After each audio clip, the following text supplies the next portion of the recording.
Broadcasting live from the Capital OTB studios, this is Racing Across America with Seth Merrow.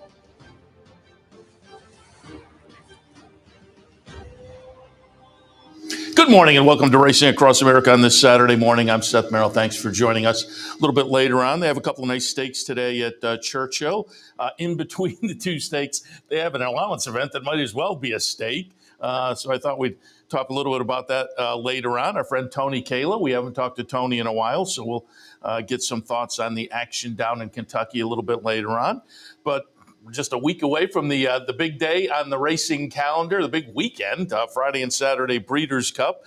And I thought we'd recap some more of that and get some thoughts. Again, boots on the ground. We had Steve Bick last Sunday, who was there in the week leading up to the Friday and Saturday action. And more boots on the ground for us this morning. Our friend Tim Wilkin, part of the Breeders' Cup Notes team last week. So he was there in the lead up. And I thought we'd grab Tim and get some more recap on the action from last Friday and Saturday. Tim, good morning. Good morning, Seth. How are you? Very good. Happy to have you on board. And I was looking at your Twitter feed as I prepped to ask if you were available. And I realized you were still out in San Diego for a little while. Before we get to Del Mar, talk San Diego. You were strolling on the beach, and that's one of the best parts about looking at Del Mar for me. Two of my favorite things, the track and right across the street, the beach. And so you're on the beach a little bit, and then San Diego Zoo. And when you posted that on Twitter, I thought, Joan Embry on Johnny Carson. And you're right, San Diego Zoo, for anybody who's an old Johnny Carson fan, I must visit. Talk a little bit about your trip out to Southern California and some of the post-Breeders' Cup week. Well, after the Breeders' Cup, my sister said she was coming out to San Diego with her daughter. Asked me if I wanted to stay out for a little bit longer. So I said, yeah. And she was happy that I took it upon myself to pay for a condo right on the beach at Mission Beach. It was right, open the door and you're looking right at the ocean. It was awesome. And we went to the San Diego Zoo and ran into Mike Kane, who was also on the notes team, and Rhonda Norby. I'm sure you know Rhonda from Aquababy. We all hung out there at the zoo. Didn't really get a chance to see the pandas because they were in hiding. Oh. But there were. If you're ever out there, you got to go to the San Diego Zoo because it is just awesome. Just the wide range of animals that they have there. And, part of me is sad that the animals are in captivity. They'd rather be out in the wild, but they do such a great job of stimulating where they're at. I mean, it's well worth the money to pay the $70 what it is or whatever, but. And that all goes to, to keeping the zoo running. It was really, really worthwhile. We also went to the USS Midway aircraft carrier, which was an active carrier for several wars, and that was kind of cool. So I played Joe Tourist for 5 days. Nice. And yeah, you and Kane are on the Notes team tour. The Pennsylvania Derby, you were down there. Normally, some of the Triple Crown races, and I saw Marietti was on the team too. I'm gonna have to grab her when we're up in Saratoga next year. Yeah, Marietti broke her maiden for the Notes team at the Breeders' Cup. She did a really good job. If anyone knows Mary, they know how passionate she is about horse racing and her love of the horses. And she's a bulldog out there. She did some great work. And for me, it was my year on the Notes team work is over. I Preakness, Kentucky Downs, Parks, and this was the Breeders' Cup, and then worked at Saratoga for the Thoroughbred Daily News. So it was sort of a busy year. Yeah, no question about it, and doing great work as always. Okay, let's talk a little bit Breeders' Cup weekend, and let's generally just go, because I pulled up a video from your Twitter feed. You took a shot of the crowd on Saturday, and just talk a little bit about it before we went on the air. And I was going to ask you this because I'd love to get out to Del Mar. It used to be the overlap from Saratoga prevented it, but now with the fall meet, I got to get out there at some point. But we can see here your video from Twitter. Nice big crowd. Talk just generally about the venue, Del Mar, and the venue as a Breeders' Cup host. Well, they did. The Del Mar people did a great job putting it on. This again, like that was the first time I was ever there. Because obviously during the summer I'd always be at Saratoga, and I think the first time they had the Breeders' Cup out at Del Mar, they just gotten my knee replaced, so that was out. And then the last time they had it there, I was still at the Times Union. They didn't send me, so I'd never been there. So I got to experience Del Mar, and it is a unique place. If I had to pick between Del Mar and Santa Anita, I think I'd take Santa Anita hands down. But Del Mar, it's not as big as Santa Anita, but the history that they have there, and just the old building, and it's a place that's soaked with a lot of tradition and history. And it does a good job with the Breeders' Cup on, and you can't beat California for a weather background for the Breeders' Cup. I mean, I think the Breeders' Cup should probably be at a fair weather place every year. No offense to Kentucky and Belmont. It will go back to Belmont, I'm sure, once it's completed down at Belmont Park. And there's a Belmont Park in Mission Beach, California. I saw that. I saw that on your Twitter as well. That was kind of interesting. Yeah. It seems, talking to people, that's interesting. Just talking generally Del Mar Breeders' Cup venues, talking to people over the last few years after Breeders' Cups and lead-ups, and it seems like there's a real consensus that Santa Anita is the place for the Breeders' Cup. I think weather, the size of the facility and everything, the backdrop, that seems to be the consensus that at the very least they got to be regular in the rotation. Because, I mean, this is the World Series of horse racing. This is where you want it to shine in front of the world. And, the last thing you want to do is have cold and rain and lousy weather. And you're always going to get a postcard day at Santa Anita, and for the most part, Del Mar. Even though there was a little rain out there Saturday night, but it obviously didn't affect the races. It was a little cool, but it was a spectacular day, 2 days for racing. Let's talk a little bit about some of the specifics. And on Friday, again, picked up a photo from your Twitter feed. It was a nice photo of Bob Baffert with the juvenile blanket of flowers that Citizen Bull won. And it was, I get, as handicappers, we see it up at Saratoga all the time. Chad Brown wins with a $30 horse. And you're like, how did that happen?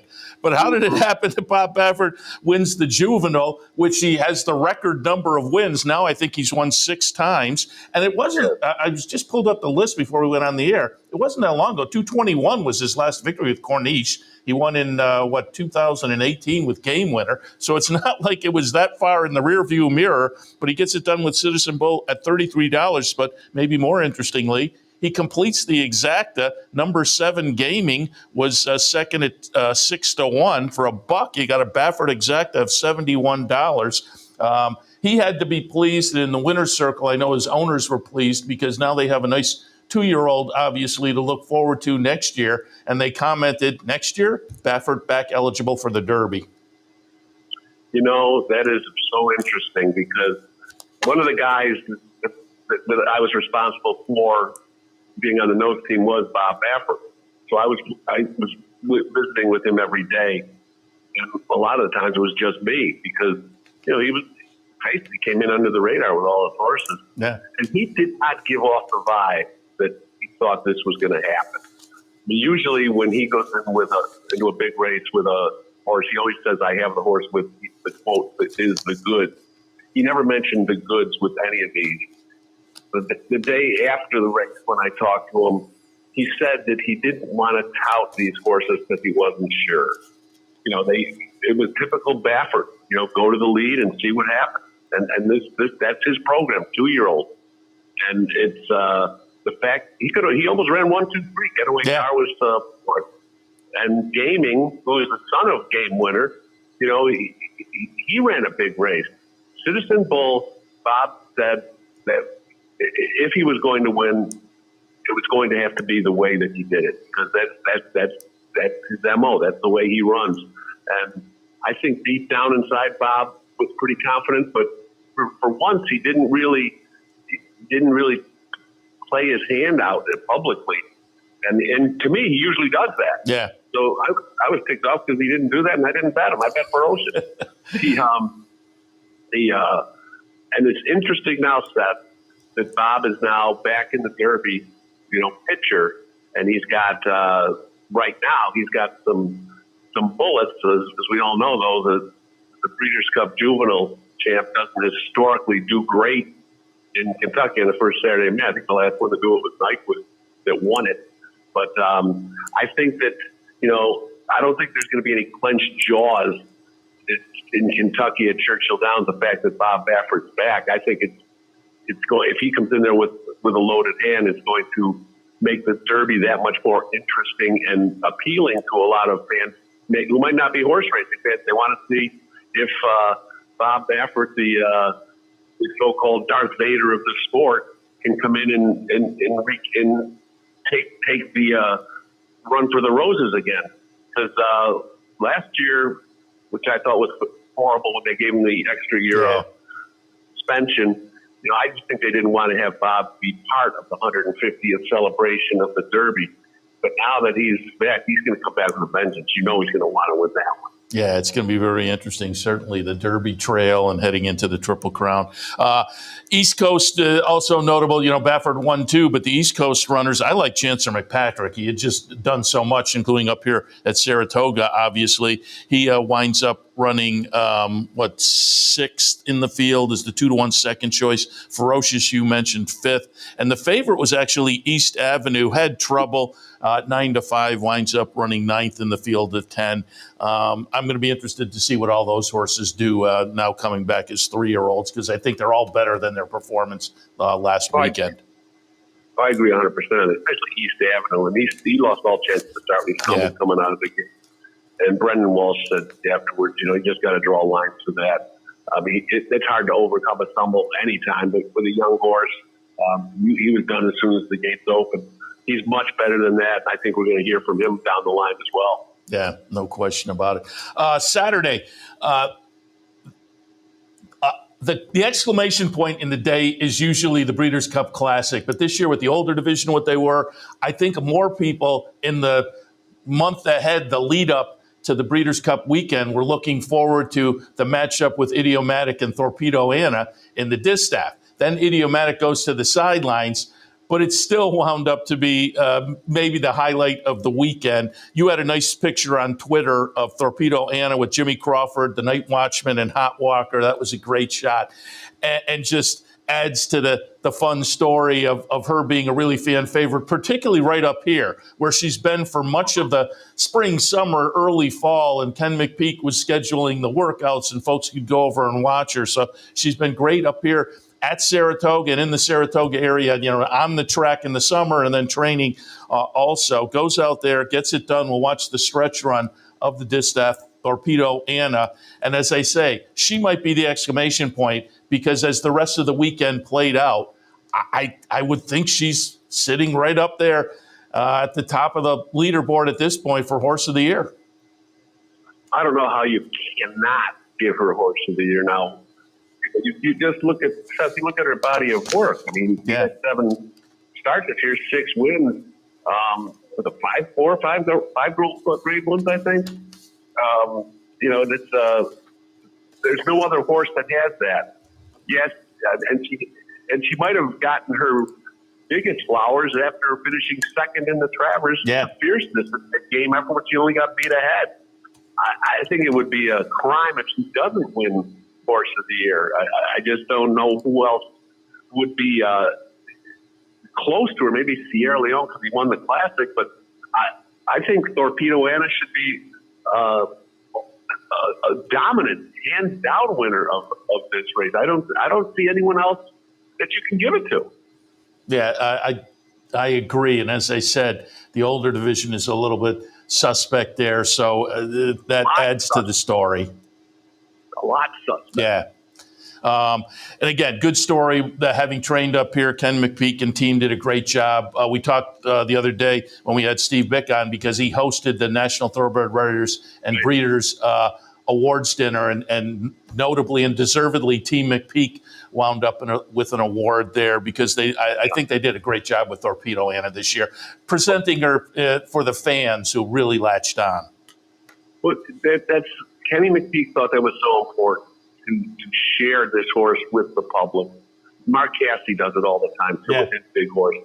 But it's just that, and I've talked to Kenny about this before, saying, you're going to let anybody come out there and see her? He goes, yeah, that's what he wants to do. And people, it's not like there were thousands of people surrounding her barn, but if someone came over there after training, when she was put back in the stall and, done up, she got visitors all the time. There were people out at the Breeders' Cup that came around the fair. I don't know how they got out there, but they did.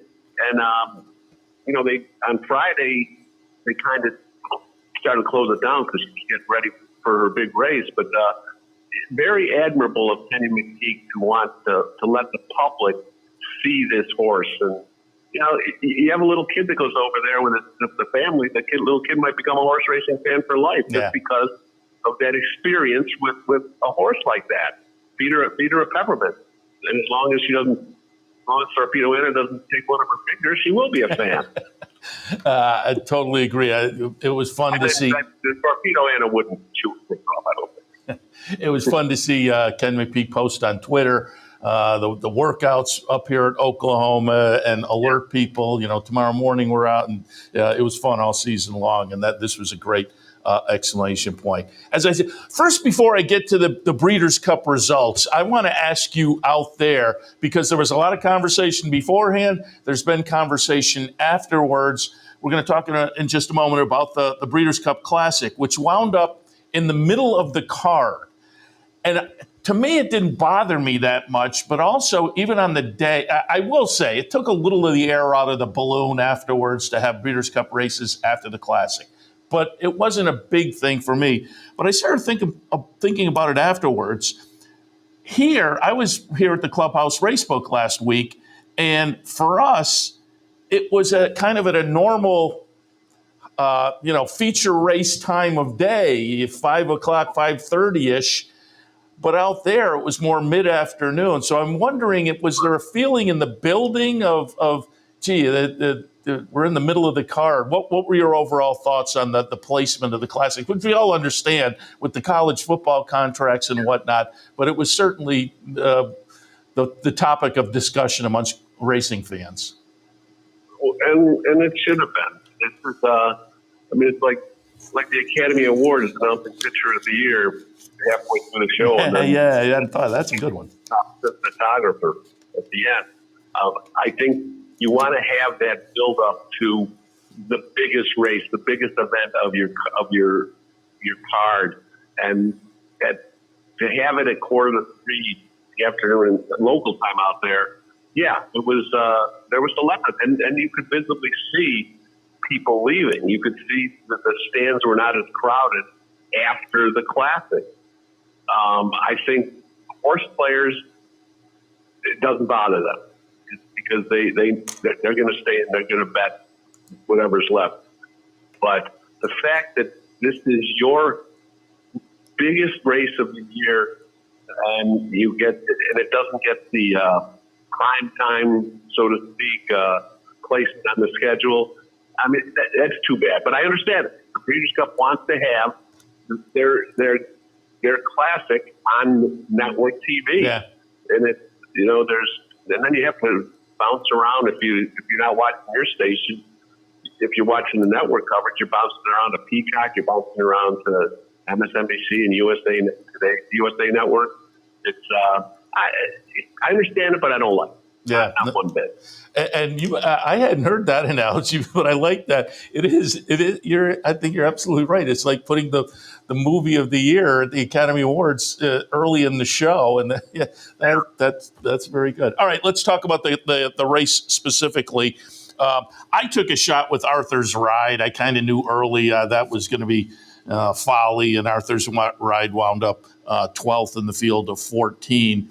But it winds up to be a nice battle. Sierra Leone, Number 11, as we watch the stretch run, over number 9, Fierceness, number 1, Forever Young, third, and best amongst the older horses was number 13, Newgate. But 3-year-olds run 1, 2, 3 in here, and I can't tell you, I've probably had 6 or 7 people this past week say, I played Sierra Leone all year long. I just couldn't do it anymore. And he gets it done finally and on the biggest stage. So it's setting things up now for an interesting conversation, end of the year awards on the 3-year-old side of things. But your thoughts after the Classic? Well, not that I'm not Sedona, but all week long I was telling people, I said, Sierra Leone is going to win one of these one day. And I said to people, he gets the pace that he needs. Watch out, because he's going to be very, very dangerous. And that's what happened. Yeah. I mean, that crazy pace that's set by Minnesota Gake was just, and that's what probably doomed Arthur's ride, because Billy Mott was telling me after the race that, Junior Alvarado was put in the spot where, what do I do? Do I go and then get sucked in with that pace? Do I sit and but then when he sat, he got boxed in, and that was the end of the day for him. Yeah. But you got to give credit to Sierra Leone, obviously, because he won. But you got to give credit to Fierceness, too, because he attended that pace, and he was still around at the end. Fierceness didn't lose anything in defeat, but Sierra Leone certainly gained an awful lot by winning this race, because that vaults him right into the thick of the 3-year-old championship picture. I think it's going to be a very, very interesting vote. And, I don't know who I'm going to vote for yet, but I might be tipped towards Sierra Leone, which is crazy when you consider that he was a bridesmaid most of the year. But both of those horses, they have 3 wins each. And the Breeders' Cup Classic trump the Travers. That's Sierra Leone's Breeders' Cup trump the Fierceness's Travers, probably, because that's supposed to be the biggest race of the year. He also won the Bluegrass, and he won the Risen Star. Fierceness has the Florida Derby, the record Florida Derby, and the Jim Dandy. I mean, it's the only. And then if you look at the Kentucky Derby, Fierceness is the favorite and lays an egg. Sierra Leone comes within a nose of winning it. I mean, I think Sierra Leone has to get a lot of consideration for Horse of the Year, and I don't think anybody would have said that heading into the Classic. But he won the big one, so he's right in the middle of it now. I don't know what I'm going to do. I was on the radio this week with Bick, and I said exactly the same thing. I'm going to have to go back and maybe rewatch some of the races. I'm in the same boat. It's between those two, clearly, for 3-year-old. But I'm with, like you, when it's all said and done, I'm going to be interested to see how the votes shake out, because I would think it's going to be close. And normally the Breeders' Cup solves a lot of those Eclipse puzzles. I don't know this year, maybe not so much. We've already alluded to it on the older division. You and I were talking before we went on. I don't know where to go there. There's still the Clark and the Cigar Mile. Maybe that sorts things out. But I do think Chad Brown probably locked up a trainer Eclipse, but I certainly think Flavien Prat locked up the jockey side of things. Oh, I think so. He won the Shoemaker Award for the Breeders' Cup, which was a stranglehold for Irad Ortiz the last, I think, 5 of the last 6 years. Very interesting that Irad got blanked. I don't think I would have predicted that in this Breeders' Cup. But Flavien Prat should be the Eclipse Award winner. Chad will probably win the Trainers Eclipse, even though I'm sure some people will send some votes Kenny McPeak's way. Yeah. But Kenny, he had a great season with that horse, and he also won the Derby. But if you go by the whole body of work, I mean, it's hard to say that Chad doesn't win this with the year he had. I think it should be a no-brainer, I think. Yeah, totally agree. Tim, as always, we appreciate the visit. And again, envious of your week, a couple of weeks out in visit the Del Mar and then a little sightseeing in the San Diego area. But glad you got home safely, and we will talk again. Get out to Del Mar, Seth. That's the game plan. Got to figure it out, but we'll make it work. Tim, thanks. Thank you, Seth. Tim Wilkin. And again, he was out on the notes team this past weekend for the Breeders' Cup, so a little more boots on the ground recap action from the big weekend last week. But we will look forward in just a moment. We'll be joined by Tony Calo from Churchill Downs. They have a couple of nice stakes. I said earlier, they have a couple of nice stakes. They race 8 and 10, the Dream Supreme and the River City. And in between those two, race number 9 is an allowance that could be a stakes race. So we'll hit on those 3 and a little more with Tony right after this. Tony Calo coming up. Stay tuned.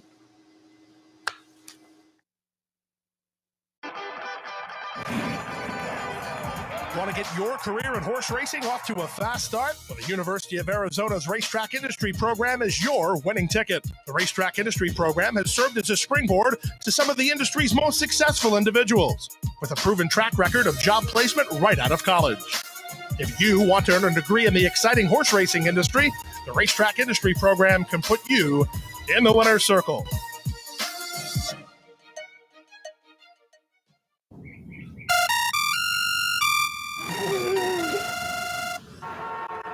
Come on. I want sales reports on my desk by Monday. Oops. My bad. Love racing? RTN brings you every live simulcast on your home television, plus live video streaming and race replays on your PC and mobile devices. To order, visit rtn.tv. RTN, a breed apart. Sometimes it pays to go with the flow, to check your worries at the door, to reconnect with your crew, to follow the thrills and the flavor, to roll with it and see where it takes you, to enjoy every minute to its fullest, and to dance like there's no tomorrow. You can do that here at Rivers Casino and Resort Schenectady, where the good times flow.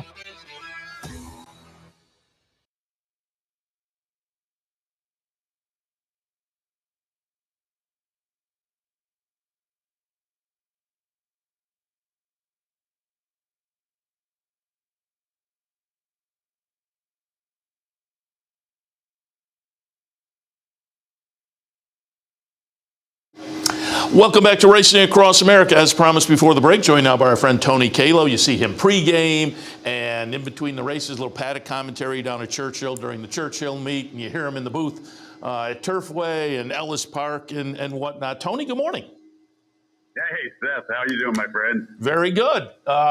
We were out at your old stomping ground. New York Breeders' Futurity was a couple of Mondays ago, and we went out. We did a road trip by your old stomping grounds at the Finger Lakes, but you have moved on. And I was saying before we came on the air here, it's always fun to see you now sitting at the desk down at Churchill and whatnot. And, when I'm in here doing the handicapping show in the afternoon, we have 4 tracks going, and I'm watching the various broadcast and simulcast signals. And it was, a week and a half or so ago.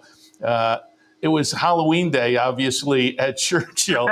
And I was laughing. I looked, and I said to the guys in the control room, who's Tony? What's And then you started talking, and I immediately latched on to Randy. It was the Macho Man, and you were playing it all out. Every time he came on, I was laughing. Good job there.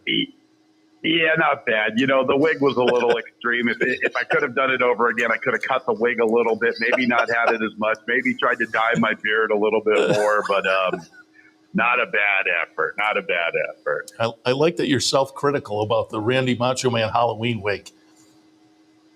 Yeah, I wasn't even going to wear it. And Norm Cassidy's like, at first when I came out of the bathroom, he's like, he looked at me and he kind of laughed. He's like, well, what are you? Are you the Churchill Downs thug? And I'm like, well, and I had the Macho Man T-shirt underneath the leather jacket. I'm like, I'm supposed to be the Macho Man. And he's kind of like shaking his head. And then he shows me a photo of him and his brother at a Halloween party the night before. And they are dressed to the gills. One is Stone Cold Austin. The other one is Dude Love. And I'm like, so I get the wig out and I show it to him and Caitlin Free, and they're like, you got to wear the wig. And then I put the wig on, and it just was pandemonium from there on out.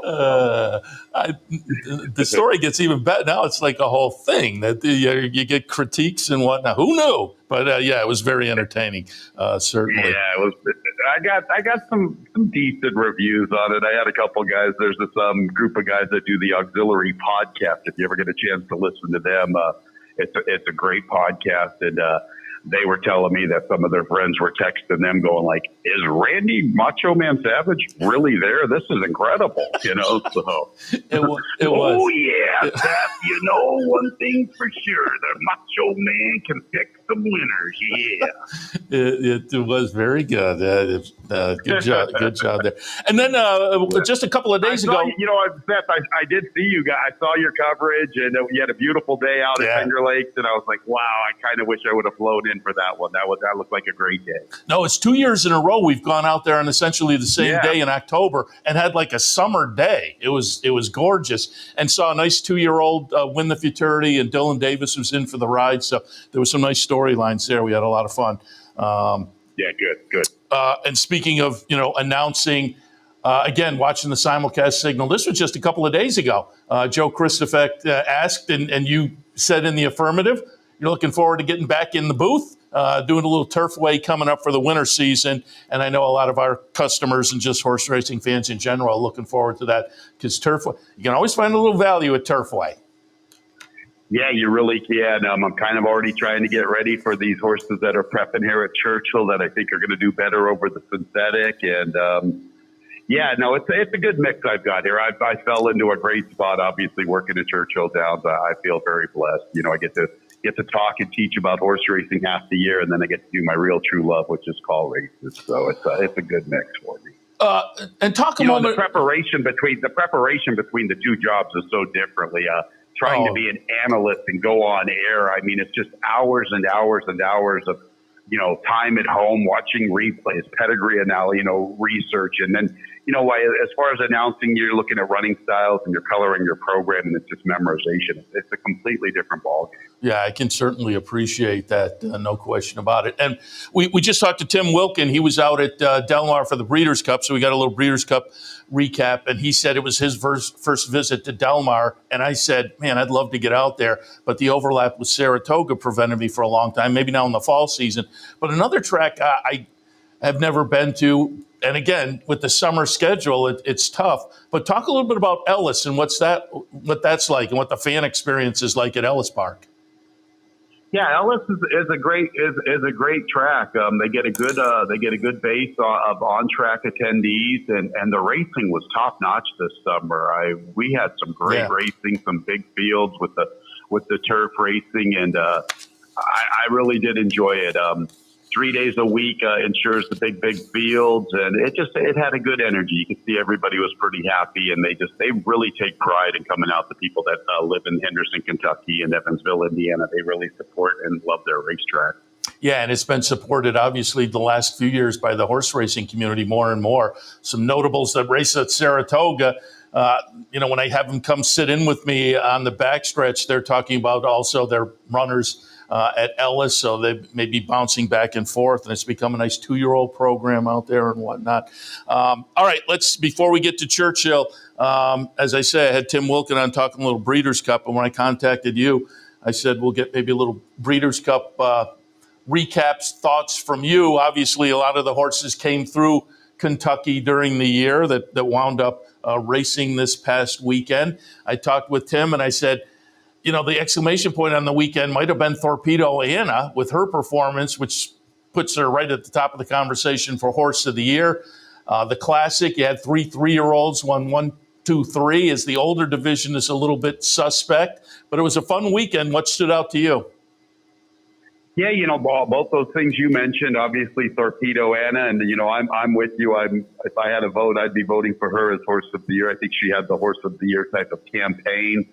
Her only loss was to Fiercest. She actually finishes in front of Sierra Leone. She danced every dance. Even when she wasn't at her best at Park, she still found a way to win. I know she didn't beat up on much on the Breeders' Cup Distaff journey, but hey, that's not her fault. Yeah. It's hard to vote for any one of the 3-year-olds, in my opinion, to be Horse of the Year, because they kind of just took their turns throughout the year, Sierra Leone looked like he was the one going into the Derby, and he runs a bang-up race, and I think if he would have won the Derby and then kept, culminating with the Breeders' Cup Classic, you could make a strong case for him. But, Fierceness kind of handled him on a couple of occasions. You have 3 different winners of each of the Triple Crown races, a different winner of the Travers, a different winner of the Breeders' Cup Classic. So I think Torpedo Anna really, really deserves to be the horse of the year in 2024 here in North America. As far as my Breeders' Cup, nothing great financially. Unfortunately, I kind of quit gambling when I wasn't supposed to, because More Than Looks was a horse I had tweeted out on October 4th, 5th, or 6th that he was my Breeders' Cup mile horse. And I gave him out to a bunch of friends, 20-1 on the morning line. So I thought his performance was absolutely awesome, to see an American horse come with that big run, out finishing the Euros. And that was just awesome. And it was fun to see Cherie DeVoe get a Breeders' Cup victory. I mean, she certainly, went off on her own fairly recently, and really over the past year, we had her on up at Saratoga a couple of times, including once with her husband, David and Gordo, bloodstock guy.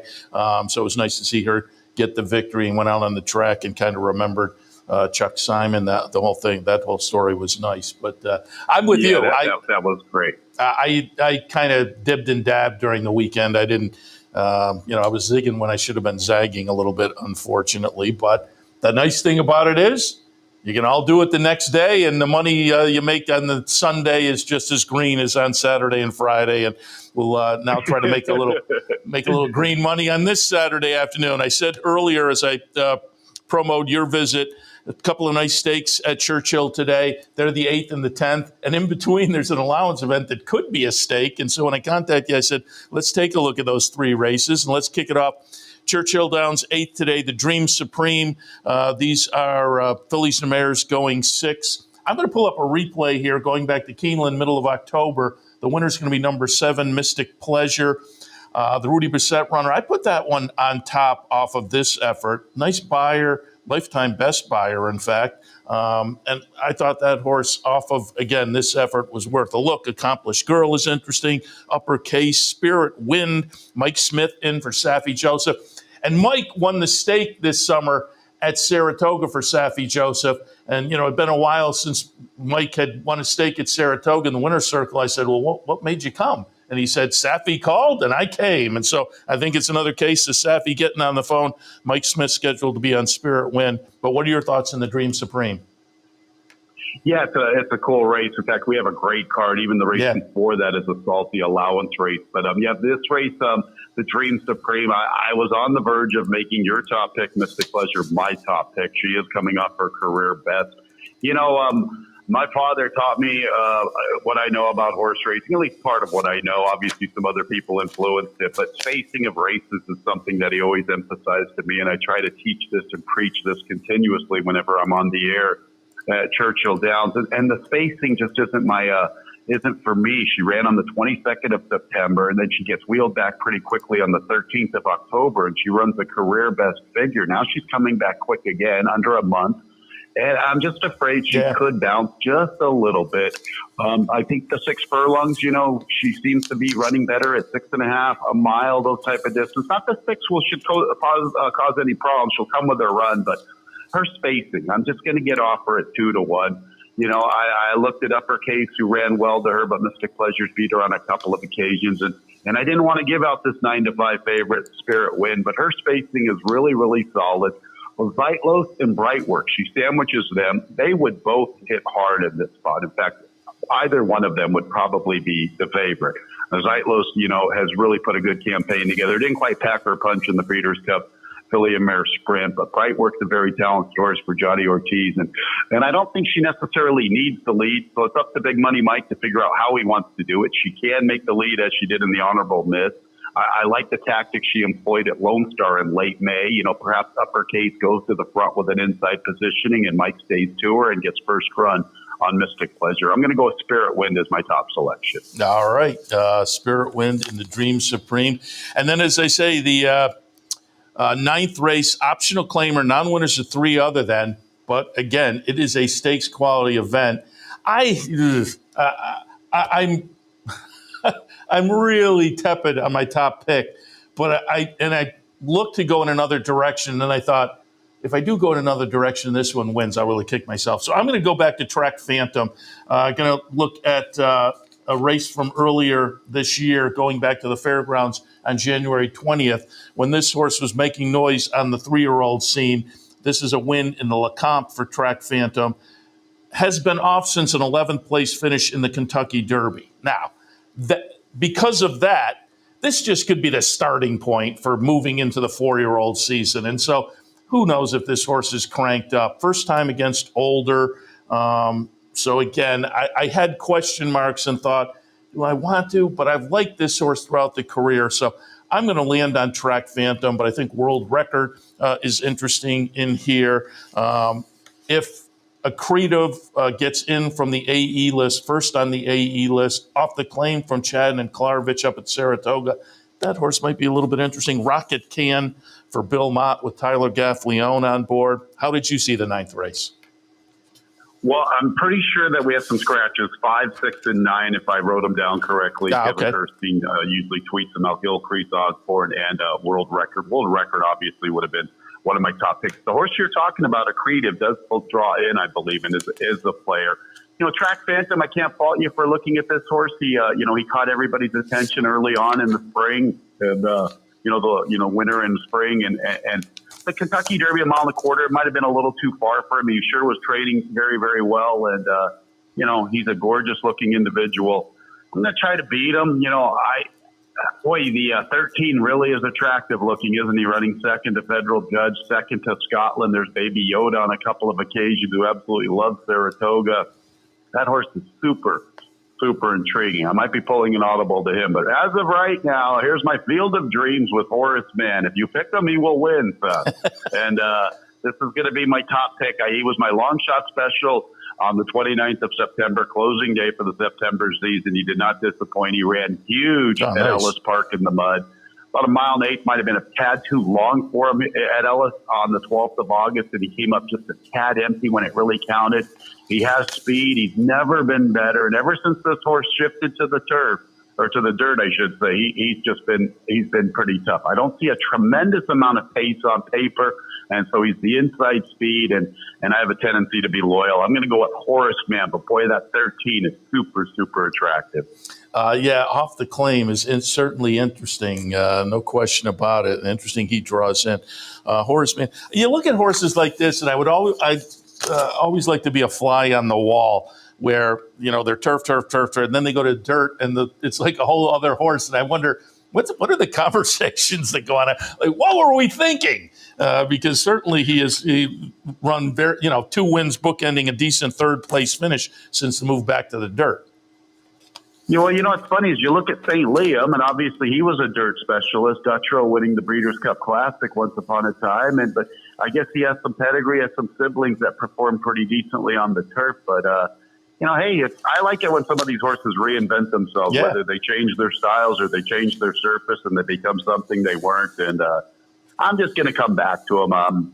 I would probably use a few. This race is pretty cool. I mean, even Aero Smash has a little bit of a look. He ran a big race at Saratoga in August, and I thought his race to Champlin in the middle of May was pretty cool as well. So it's a good race, and it's a great card, fans, this Saturday today here at Churchill Downs. I said stakes quality, and we wrap up the actual stakes action in the River City Grade 3 event.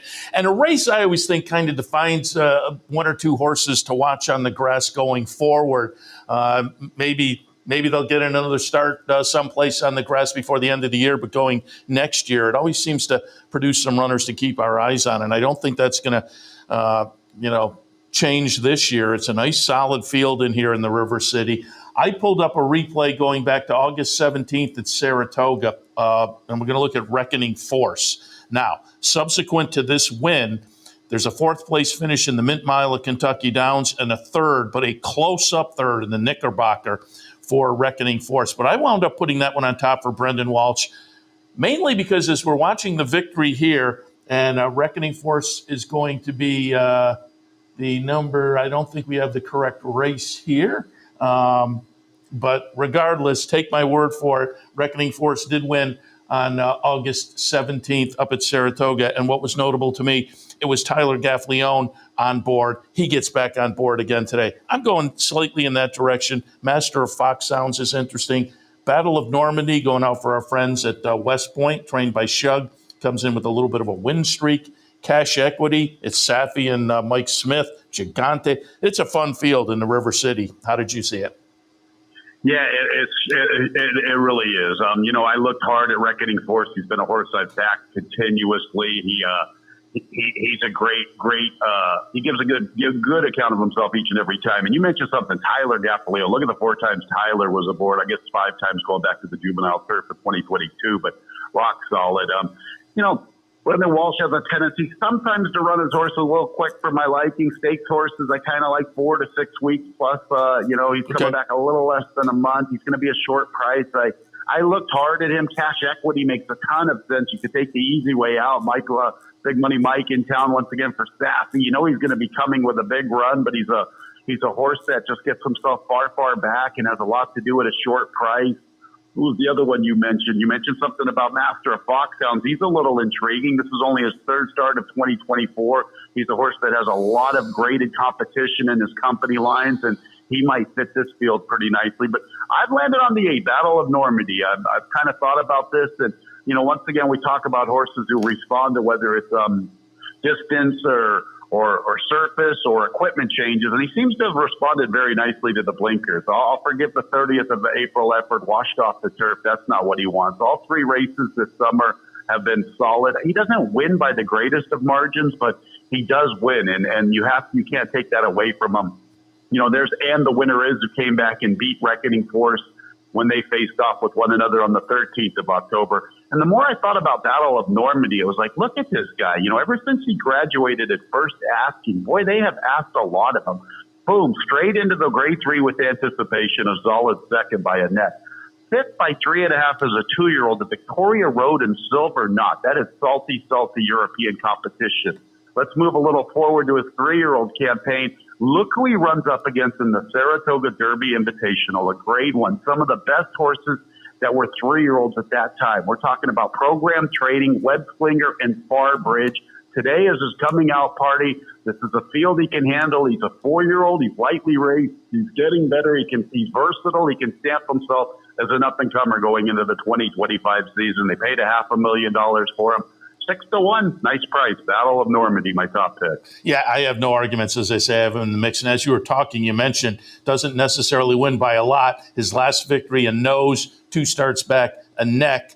But both of those races is kind of notable. You mentioned And the Winner Is, but the race before the horse he beat by a neck was another next out winner. So I think that just shows he's kind of a gutsy. He gets there, and when they throw down, he throws down, and you got to love that as well. And like as I was looking at it, boy, he runs 3rd in the Dueling Grounds Derby at Kentucky Downs. It was that Saratoga Derby Invitational. Program Trading was so underrated last year, and I believe he only had 1 start maybe in 2024. I'm going to look it up real quick.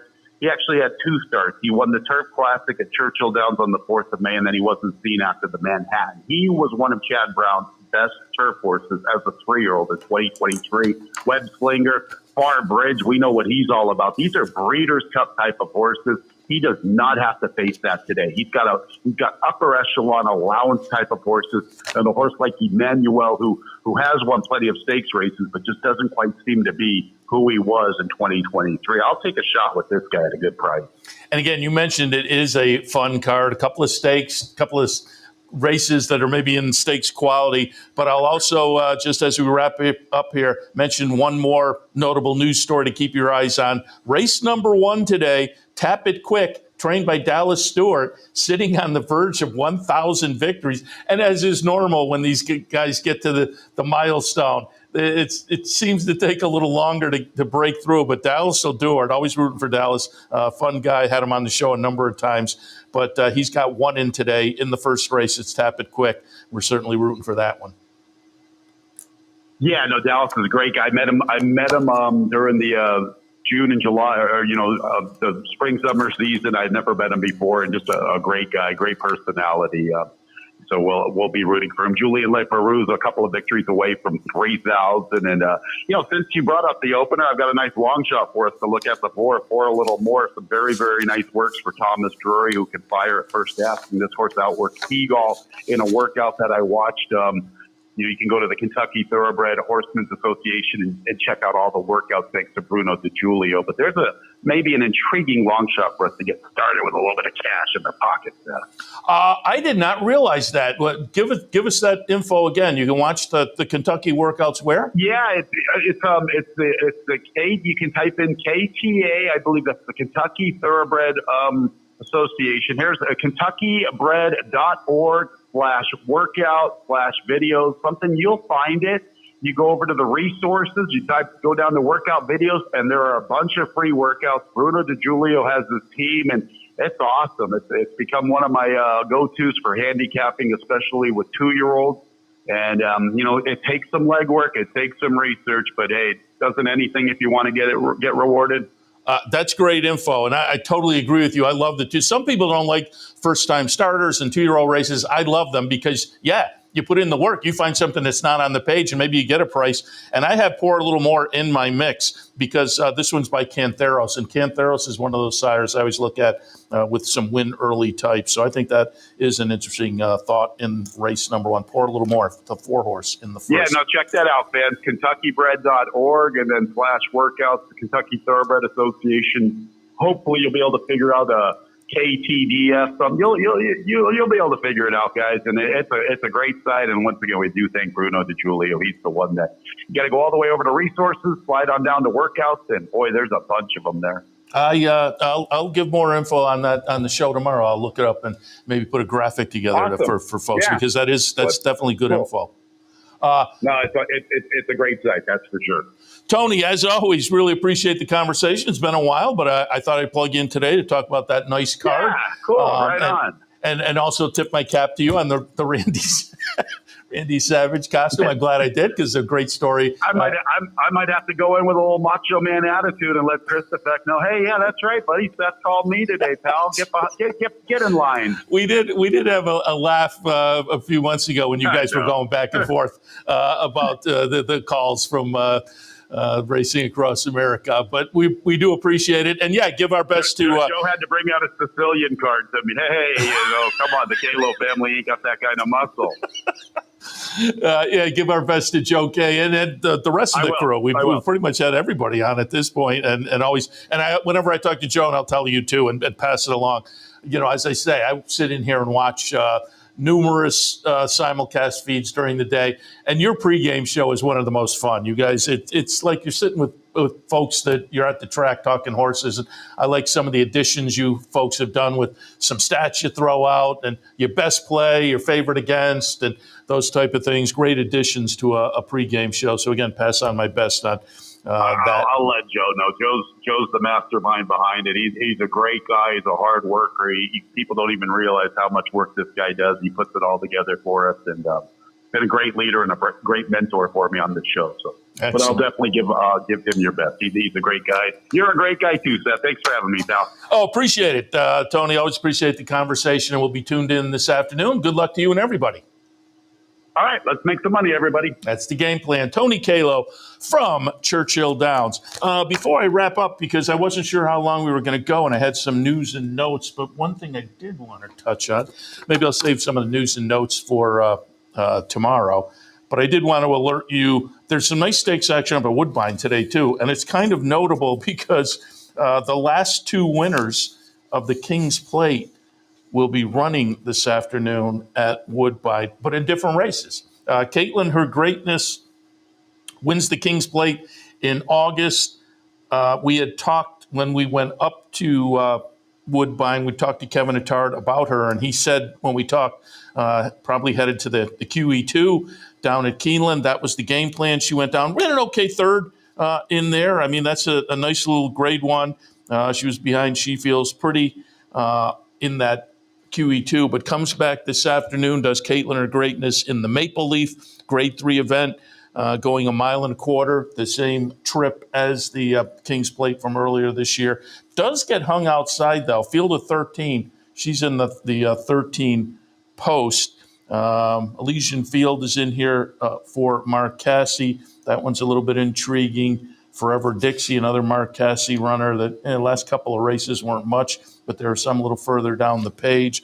So that's an interesting race. Also, on the card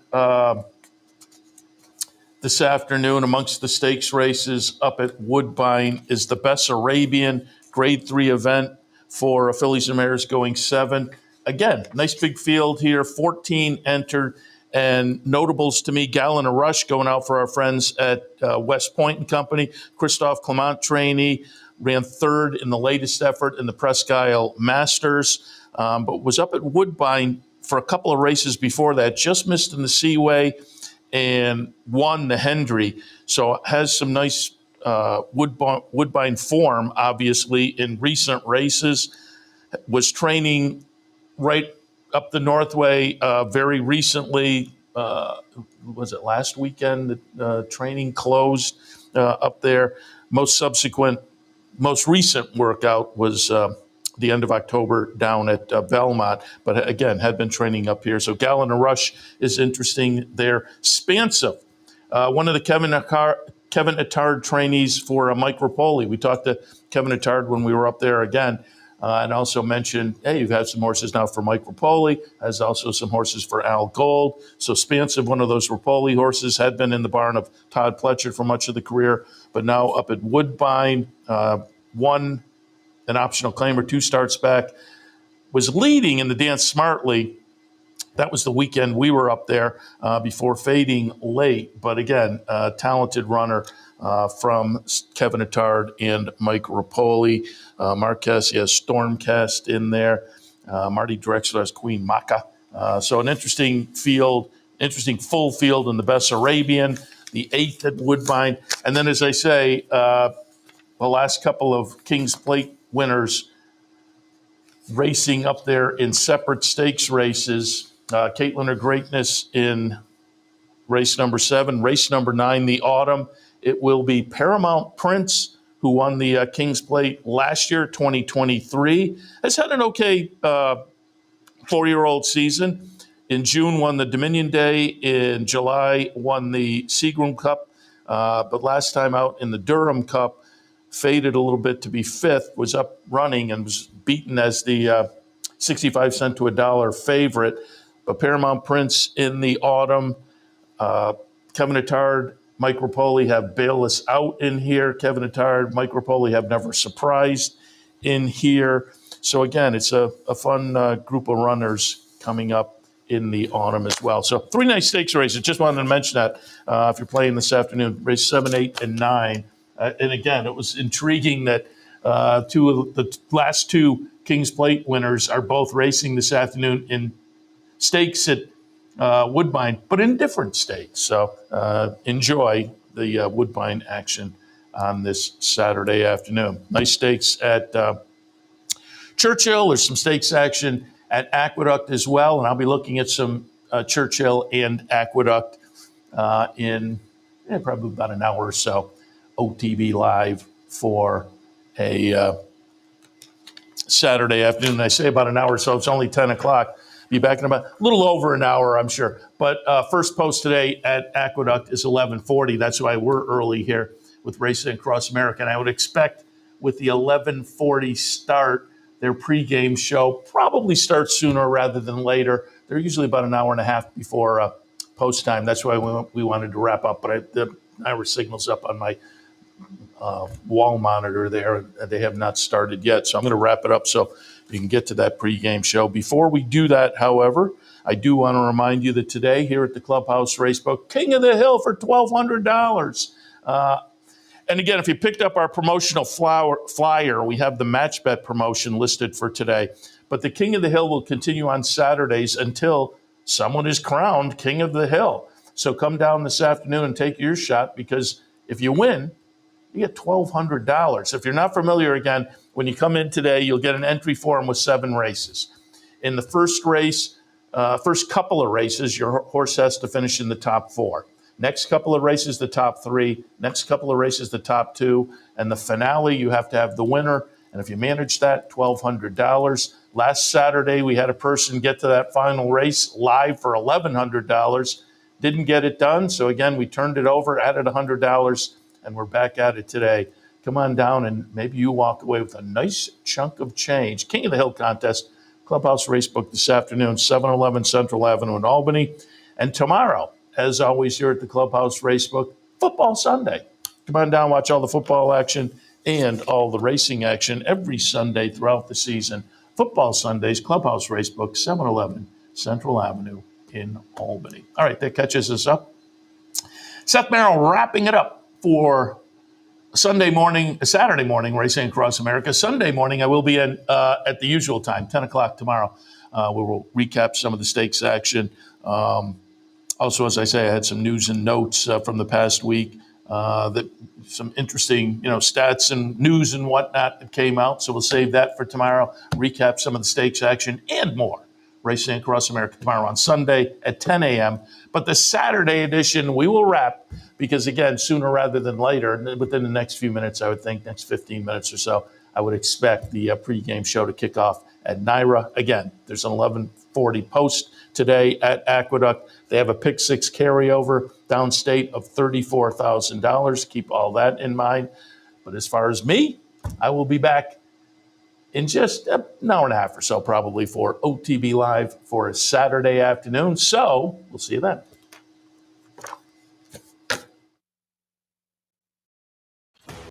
Sometimes it pays to go with the flow, to check your worries at the door, to reconnect with your crew, to follow the thrills and the flavor, to roll with it and see where it takes you, to enjoy every minute to its fullest, and to dance like there's no tomorrow. You can do that here at Rivers Casino and Resorts Schenectady, where the good times flow. What if there was a way to become a better horse player, to have a better knowledge of the game, to be more successful? What if there were a way to take what you've learned, what you know, and make better decisions, better choices? In horse racing, knowledge is a powerful tool. Race results and replays, past performances and live streaming, wagering from all your digital devices. Capital OTB. Become a better horse player. Want to get your career in horse racing off to a fast start? Well, the University of Arizona's Racetrack Industry Program is your winning ticket. The Racetrack Industry Program has served as a springboard to some of the industry's most successful individuals, with a proven track record of job placement right out of college. If you want to earn a degree in the exciting horse racing industry, the Racetrack Industry Program can put you in the winner's circle.